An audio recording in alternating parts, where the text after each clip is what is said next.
l'entrepreneuriat n'est rien d'autre que l'innovation. Pour déterminer si son projet est porteur, un promoteur doit réaliser une étude de projet. Cet ouvrage, qui est la première édition, répond en fait à des objectifs précis. Démythifier une profession et des techniques aux yeux de non-initiés, apporter aux professionnels, à l'investisseur étranger, aux jeunes promoteurs, à l'enseignant et à l'étudiant. Un ouvrage qui se veut avant tout un outil de formation pratique et de perfectionnement.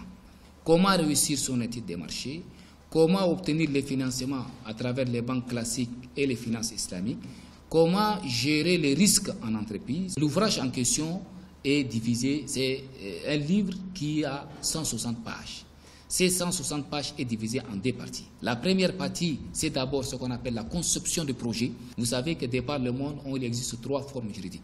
Il y a ce qu'on appelle les sociétés de capitaux, il y a ce qu'on appelle les sociétés de type mixte et il y a ce qu'on appelle les sociétés de personnes.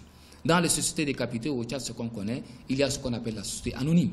Et il y a société aussi en commandite par action, qui est récemment reconnue par WADA et incorporée aussi au niveau de la réglementation tchadienne. Si vous voulez créer votre propre entreprise ou vous voulez maintenant créer une forme juridique, il faut avoir aussi un certain nombre de financements. Si vous avez l'apport initial, vous êtes obligé d'avoir l'apport des financements des banques. Maintenant, le troisième chapitre retraite en quelque sorte les financements des entreprises à travers les banques classiques et les finances islamiques. Les banques classiques, ce sont les différentes banques qui existent au Tchad. Quels sont les crédits, les facilités qu'ils vous accordent? Tout ça, ce sont des éléments qui sont détaillés dans les livres. Et les étudiants, ils ont beaucoup de lacunes pour pouvoir monter un projet.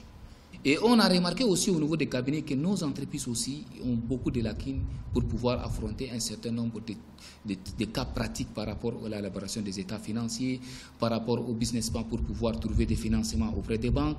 Tous ces problèmes engendrés, on a dit pourquoi ne pas écrire quelque chose de pratique pour aider, que ce soit les étudiants, que ce soit les jeunes promoteurs, que ce soit les investisseurs étrangers qui viennent au Tchad, mais ils n'ont pas des informations, ce n'est pas accessible. Donc, pourquoi ne pas mettre quelque chose de pratique? Et dans cette optique, j'ai dit maintenant, il faut que j'écris quelque chose d'un peu trop pratique qui va aider en quelque sorte la jeunesse, qui va aider les entreprises tchadiennes, qui va aider les promoteurs, les investisseurs étrangers dans ce sens où j'ai pris ce qu'on appelle le guide pratique de l'entrepreneuriat. Les messages qu'on peut lancer au niveau de la jeunesse, d'abord, j'interpelle la jeunesse d'aimer leur patrie en songeant à entreprendre. On dit, il faut apprendre pour entreprendre. Vouloir, c'est pouvoir. On peut entreprendre à partir de 0 francs. Et on a vu au Tchad. Je prends un exemple très simple et concret des petits qui lavent les voitures au niveau des prêts des banques. Tu trouves que la personne, il a un petit seau. Quand il vient, il te dit, s'il te plaît, grand, est-ce que je peux lever en 5 ou 10 minutes en attendant que vous partez faire votre retrait? Il lave, au moins, il a 1000 francs par jour. Donc, vous voyez, par jour, même si la personne n'arrive pas à trouver, il peut descendre facilement avec 5 000 francs.